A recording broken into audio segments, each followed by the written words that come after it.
Welcome to Politics Aside. Hi, my name is John Porter, and I appreciate you joining us today on just that topic, politics aside. The only thing I ask is that you put politics aside, sit back and relax. The purpose of today's webinar is to talk about some things that are really current happening in Washington, D.C.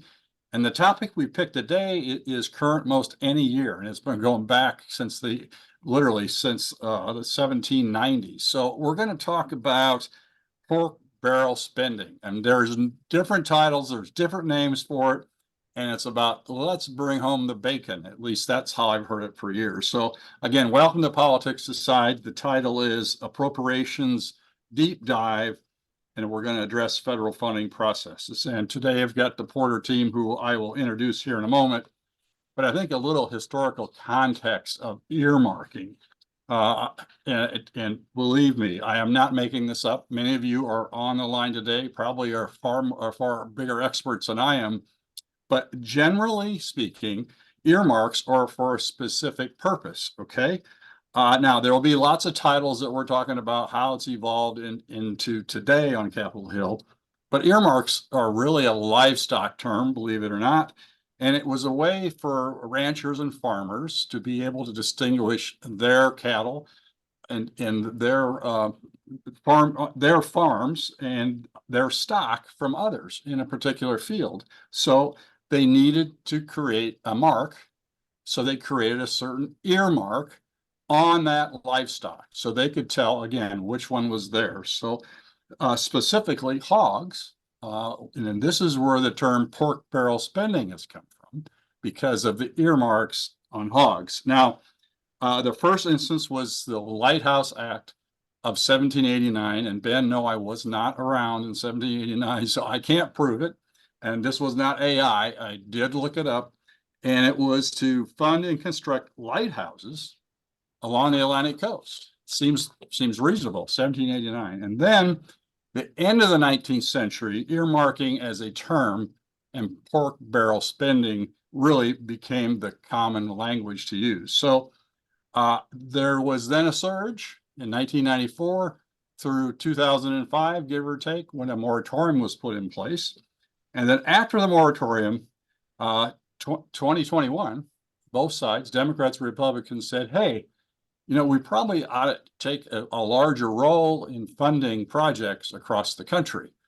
And as a former member of Congress and having had those conversations and those debates, I always felt that a member of Congress who runs for re-election every 2 years or a U.S. senator every 6 years knows a lot more about their district than someone, bless our friends here in the administration, whomever the administration.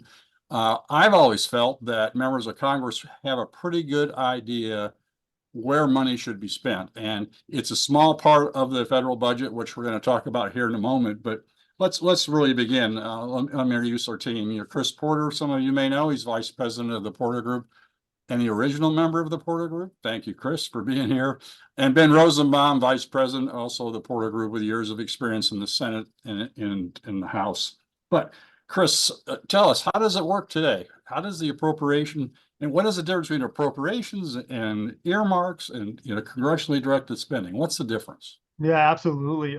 Thank you for the introduction. And in general, appropriations process is how Congress funds the government and all their programs. There's 12 appropriation bills. They'll pretty much lay out how much money each federal agency can spend in the upcoming fiscal year. So we're now talking about FY25 in this particular conversation, even though we're still waiting on FY24 to be passed, and I'm sure we'll get into that later. But those 12 appropriations bills detail out how much money goes to each program under those agencies.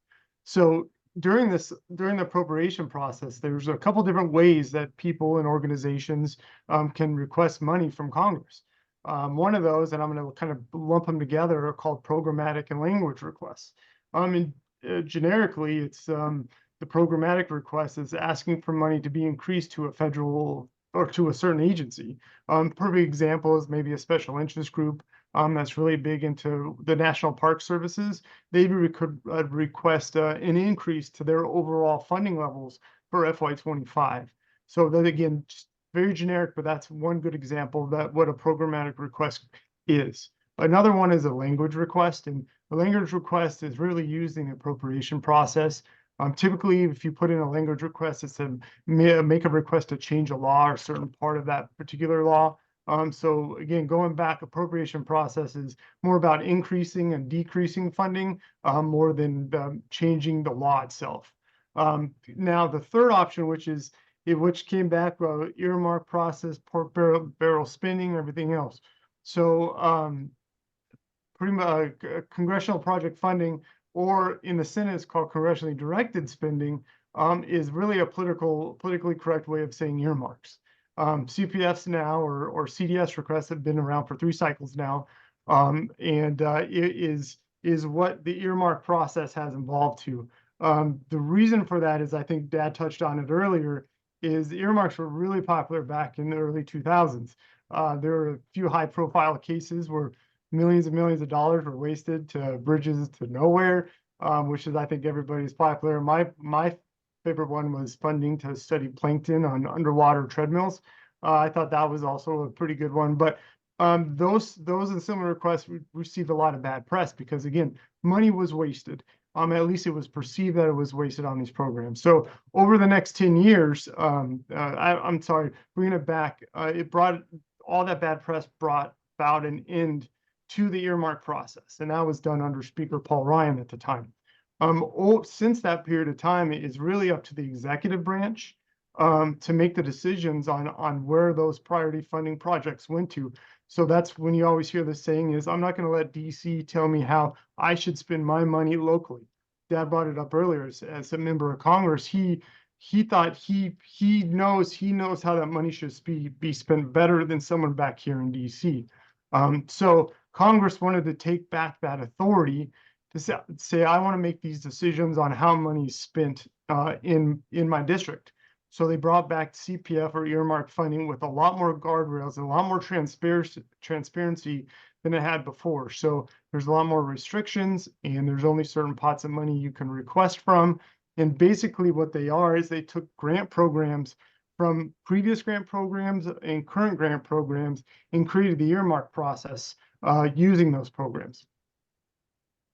So thank you, Chris. So Ben, can someone just walk in off the street and ask for congressionally funded programs, or how does it work? How does someone go about applying? Yeah, well, thanks, Congressman. So it's a unique process, and as Chris kind of pointed out, it is kind of a catch-all for a number of these programs. Some of them are existing, some of them may be usually done through a discretionary grant program that an agency may hold. Some of them may go through a formula fund that are sometimes distributed to states, counties, what have you. But in the purposes of sort of the modern day earmarking process, members of Congress solicit from their communities what are the priority projects. And as Chris alluded to, there's only so many accounts they allow, are available. This isn't like, in some situations in some state legislatures, they may get a slush fund. You got, $20 million, decide what pet projects you want to fund and to who.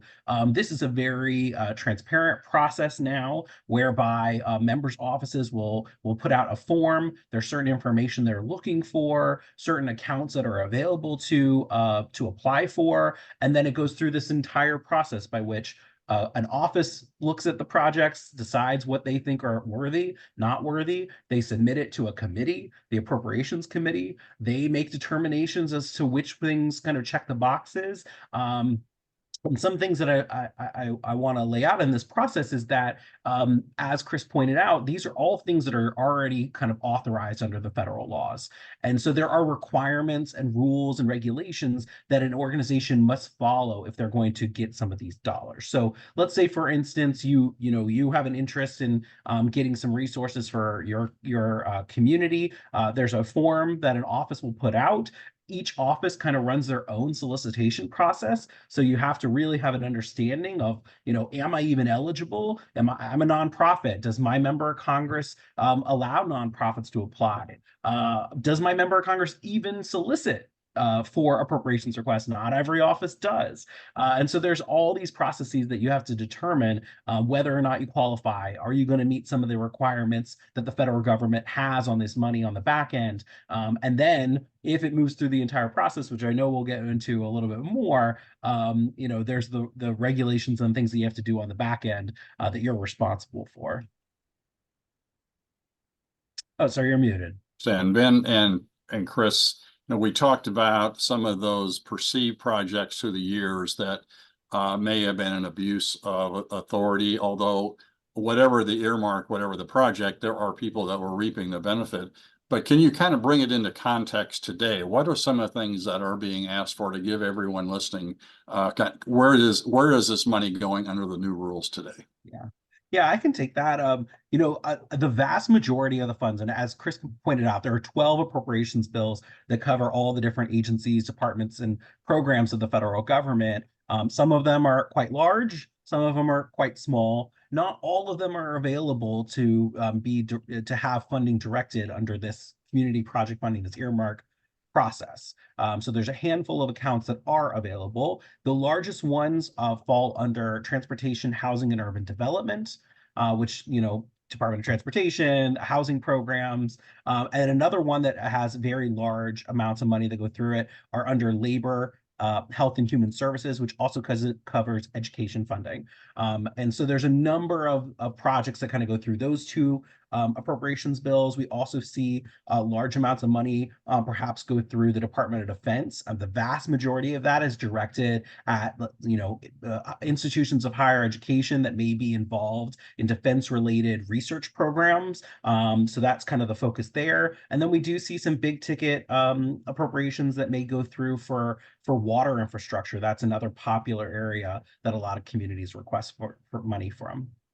Yeah, and if I can add to that, Ben, we also see a lot in the healthcare and law enforcement accounts as well, especially for those communities that are lacking funding. And these programs or CPFs great for like maybe phase 1, phase 2 of a project, right? Where it's pretty tough to find those big ticket items like they did in the past where they would receive 20, 30, 40, $50 million for a project. These are now more designed to be, I don't want to use the term shovel ready, but shovel ready. I'm just going to throw it out there. Something that we can get, the member can get success on and see the community reap the benefit within a year's period of time, even though it does take a little time to get that funding down and that money actually spent and other things going towards that as well. So again, for communities, it's a great thing, and also for road infrastructure, and then to Ben's point, again, a lot of wastewater and clean water projects are funded through this program. So what I hear you saying is, one, once you make the request and provide the proper information to a member of Congress, they then will work with a constituent to see which particular budget it may fit into, if it would qualify, and what it would fit into. But once approved, then there are steps even to see it through the finish line, right? What happens next after it's been approved by the member, by Congress, by the White House? Then what happens?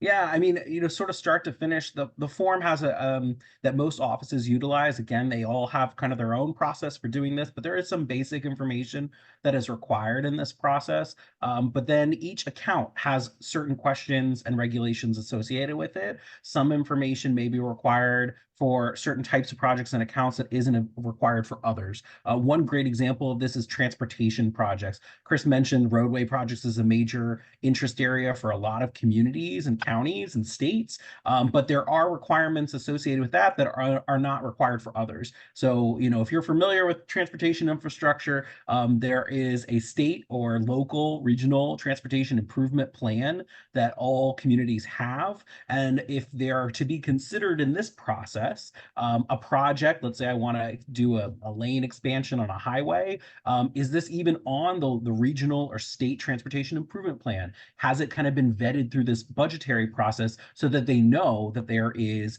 that they have a plan to build this out, they know what the budget impacts are going to be, and so that's one example of how certain projects have additional requirements, and then on the back end, you may have cost share requirements. Not all projects have that, but a number of these accounts require require you have a local share. And so communities are required to be able to make up that difference.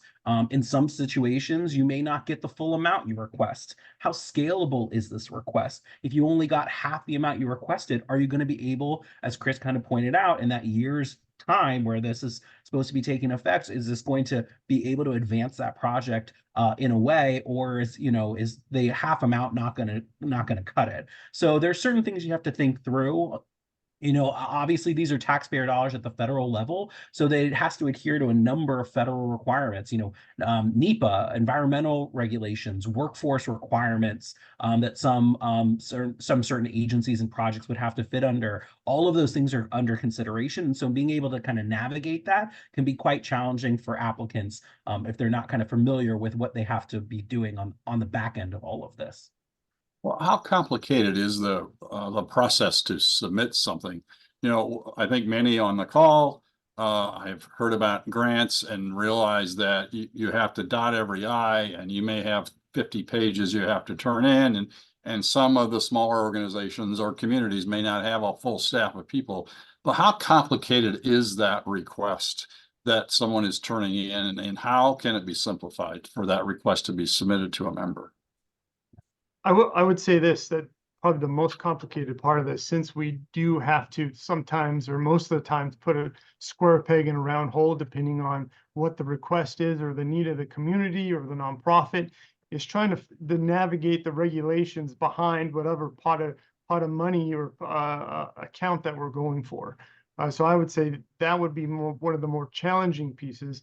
And then getting the data to back up the request as well. A lot of times there's needed if it's a study that we're trying to fund, at least to get the project rolling, there's got to be a lot of detail of the who, what, when, and why.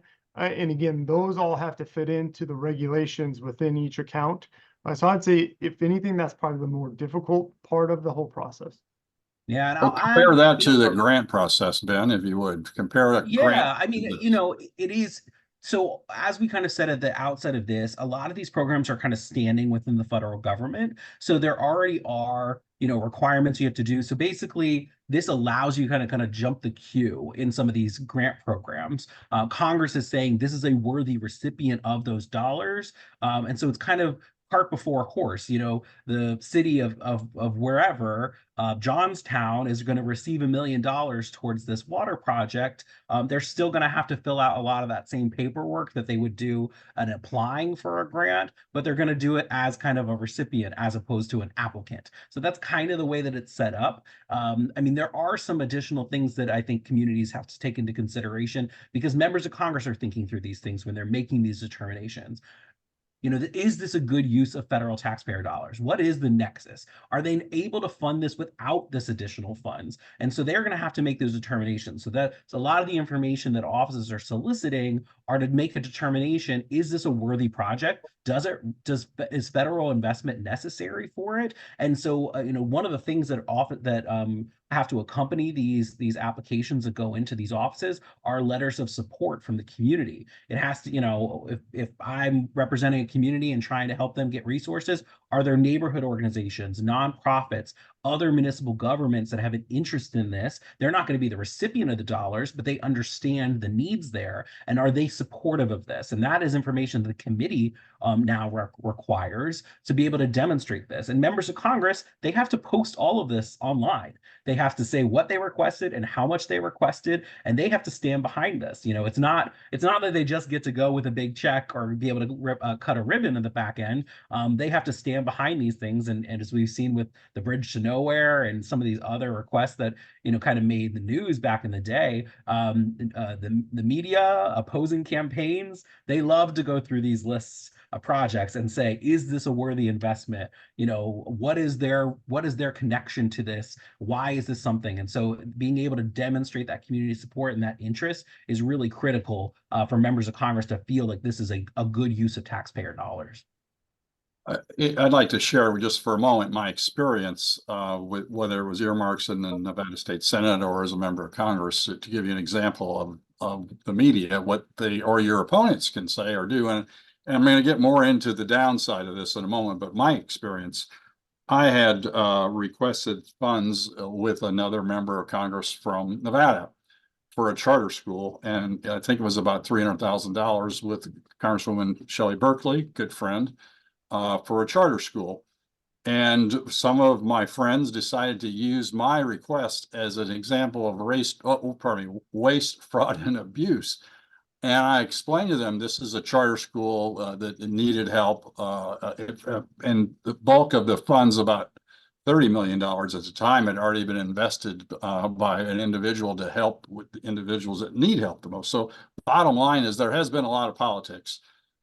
So on that, what really does happen in a member's office when they're making the decision? Does regional projects matter? Does it matter if it's a community or a school, or what really is in their decision? And it's 10, is that correct for House members? 10? So House members currently have a requirement that they can only submit up to 15 projects across all 12 of those appropriations bills. The Senate doesn't have a number requirement. They can submit as many as they want. Now, they do have to put them in a priority order when they do submit them to the committees. But, you know, having spent a lot of time looking at these lists and reading through these applications to determine what is, you know, a worthy project or not, the first thing you do is you make sure that they've actually filled out and got all the right information in there, because committee will reject out of hand. Don't waste a spot for somebody who have completed an application. You don't have the required information. So first, are you checking all those boxes? The second consideration, and this, you know, every office will do this differently. They may have a large geographic area that they represent in their district. They may want to say, okay, well, every county or is going to get one of these, and so we have to think through, like, how are we covering geographically to make sure that there's diversity there. You know, sometimes you may be approaching this of what's the biggest need. Well, we've had a huge increase of usage at our airport, and there's a big demand for increasing this, you know, the infrastructure at our airport. So if the airport brings me something that expands access to the ticketing hall or for the terminal, you know, that may be something I want to invest in because there's a big need there. As Chris kind of pointed out, water projects are a huge one. We see that associated with a lot of communities, especially out west, that have grown so much in the recent years, and especially rural communities that oftentimes do not have the tax base to be able to do that on their own, or they, you know, bonding is out of the question. And so they're, you know, they may look at that as kind of the biggest bang for your buck. So there's a lot of things that determine, and politics does come into this as well. You know, as you mentioned, House members are up every 2 years, the Senate every 6. You may be looking at the election in November, and you want to be able to demonstrate that you're hitting those constituents that you know, that you want to see turn out for you. So there's certainly maybe a political discussion, but you know, offices they'll work with their district staff who have a lot of on the ground experience with this, and then they will decide amongst all the projects they get which ones are the most worthy and submit them, and then they have to stand behind that throughout the process. Hey, Chris, can you take a moment and kind of share your experience as you've seen earmarks, sorry, congressionally directed spending, or whatever the title, earmarks, how they've come back onto the Hill and how it is transitioning even today from the way it was a couple of years ago? Yeah, I think just going back to how in the past the earmarks they could ask for money from, which almost anything, and not have any accountability, truly any accountability of how much was asked for, how much was given, and you know where that money went exactly. I think this process has been one. Initially, once CPFs hit the streets and we started working with the members' offices on them, I think we were all a little like, well, how come it's not as easy as it used to be? What's going on? What are these accounts we're really looking at, and what are these regulations saying? What does it mean? And then how are the agencies going to, you know, once they're approved and once they're passed and they're in appropriations and it, you know, gets signed into law by the president, what do we do now? Because the agencies also didn't have the staff in place to handle these requests, because there were a large amount of requests. So I think what was nice is that we were on the ground floor as we went through this process. So we were learning as the staff was learning on what's acceptable, what's not acceptable, what's the committee really looking for, and then how does that all fit into the priority of the member's office. So again, I think there's the optics of CDS requests or CPF requests have come a long way from where they were with just, you know, those huge earmarks going to special interest groups or companies or whatever. I just think that the transparency is there, and I think it's appreciated by the communities now more than ever. We have a really great question in the chat room, and that is there a time frame for the fiscal year 25 request? Has that been scheduled yet? Yeah, so that's a great question. As Chris pointed out, we're still kind of working through the FY24 process. That was supposed to be completed last September. You know, about a year ago, we were working on last year's requests. Most of those, that both the House and Senate have put forward their bills and listed out which projects were being selected, and we're supposed to be in the process of reconciling those two. But the FY25 process is already getting started. Offices are now putting up their forms in some cases. Some of them are waiting for the president's budget, which sometimes kind of kicks off this process each year. Or at the moment, we're expecting President Biden to submit his budget to Congress on March 11th, and which time we may then receive guidance from both the House and Senate Appropriations committees, and sometimes offices will utilize that as kind of their kickoff process. It'll likely be a pretty quick process. We are anticipating that it could be a very short turnaround window, but sometime between now and the next 2 months is when we expect the fiscal year 25 request process to be completed, at least on the initial part where you're submitting them to the offices. Offices will then be going through their own process of submitting them to the committees. The committee will then do its process of determining which ones it wants to pick. And then Congress, both the House and Senate will determine which bills they want to advance and are they going to make any changes to those lists. So we're in the very early stages of this whole thing. So for either one of you, but say you have the House making requests and then you have the Senate making requests, would there be duplications, or do they then compare notes? What happens with both houses? How does that all come together? Yeah, well, typically the House goes a little sooner than the Senate, but I can tell you that there's a number of places where you will see requests that are filed by both the House and Senate get funded. They may be funded at different levels, and they're going to have to reconcile those numbers.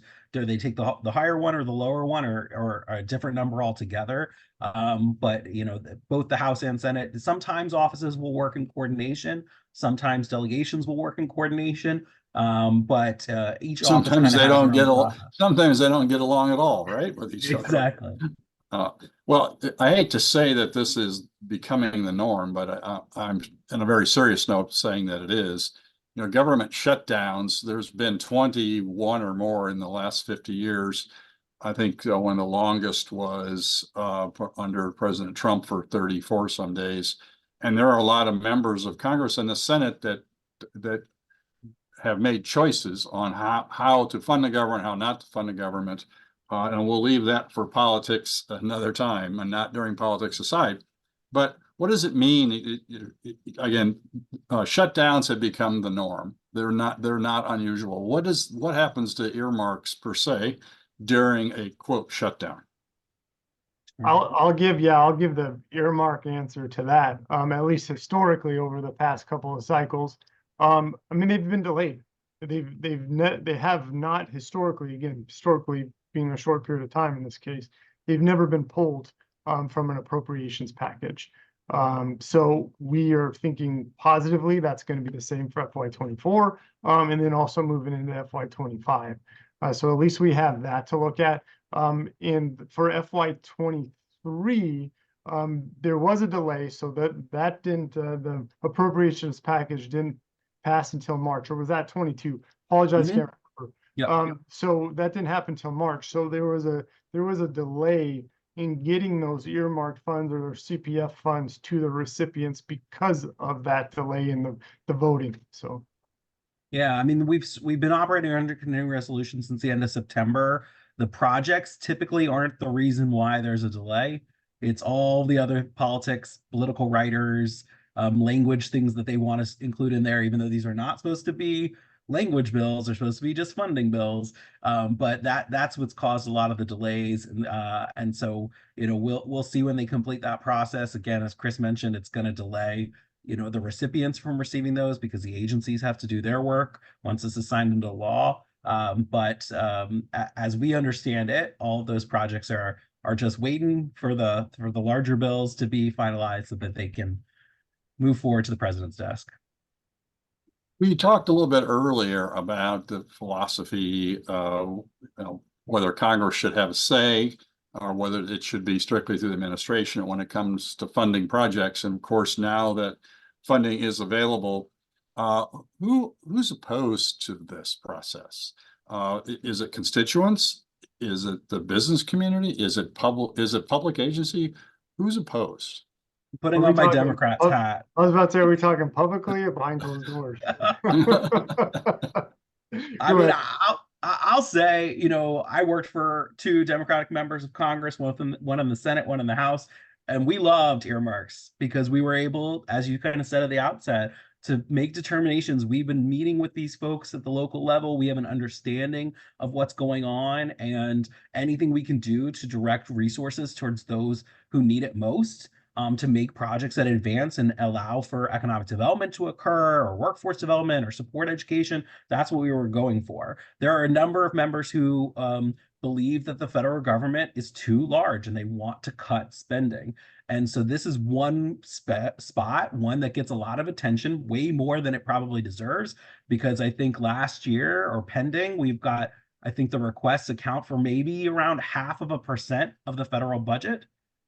It's not a huge number, when you're talking about trillions of dollars in federal spending. We're talking about maybe a few, 10 to 20 billion. So it is much smaller than the overall federal government, but it has a bigger impact for a lot of these smaller communities. I mean, there are certainly folks in the House Freedom Caucus and the far right who are opposed to increased spending. They want to see decreases. I will say, you look at this year and what's still pending in FY24, a number of members associated with those positions requested hundreds of millions of dollars in spending. And when you ask them about it, they say, well, I don't want an unelected bureaucrat determining how these taxpayer dollars are going out. So, you can say one thing on a Monday and another thing on a Tuesday. Well, and at the end of the day, the money's going to be spent somewhere. So it's appropriated, and where's it going to be spent? And it's going to, if I were a member of Congress, even if I was opposed to that level of spending, I'd still want, to bring back the share that should belong to the community that I'm a part of. Bottom line, we do have clients at times and friends that do not believe in accepting federal assistance, correct? You. Was that a yes? I said, Sorry. yeah, of course we Yeah. do. Yes. Yeah, because there is a philosophical difference out there where individuals and communities have decided that they too don't want to share or be a part of the problem when it comes to federal spending. And as you mentioned, Ben, it's 1% of the full federal budget. And from the politics here for a moment, politicians, bless all of us, always looking for a common enemy. And it's really easy to pick on earmarks because they're visible. And by the way, there was accountability, but it's a fairly easy target. But again, my philosophy is I think that as an organization, whomever is on our chat or on our webinar today, and we have about 9,000 followers out there, so I'm not sure how many are paying attention. But my perspective is that as communities, as organizations in the communities, I encourage that you speak to your member of Congress and your senator. If there's a project that is near and dear to you, it does not hurt to go see your member of Congress, to talk to them about what you think would be best for your community, for your organization. Members of Congress really want to make a difference, and the Senate. When I say Congress, it's both houses, but the members of Congress really do want to make a difference and find projects. One, regional significance is always a positive, but also that can really help individuals that need help the most. So I encourage you, make an appointment and go see your member of Congress or your senator. Before we conclude, Ben, Chris, anything else that you guys would like to add today? I appreciate you being with us. Yeah, I'll just add, this can be a challenging process. It changes from year to year. The requirements change, the accounts that are available change. and the powers that be change, which has an impact on how all of this goes. And it oftentimes takes folks who have a kind of a finger on the pulse to be able to really, see this through. And so if we at the Porter Group can be of any assistance to folks, that's what we're here for. Yeah, I mean, that's all I'll leave it with. Yeah, and I'll echo what Ben says as well. We're here to support, we're here to help. Please let us know. But I also stress too that the member's office they've been in now a few cycles. So their staff is very educated on the process and can be an amazing resource to you if you're a nonprofit or even a government entity.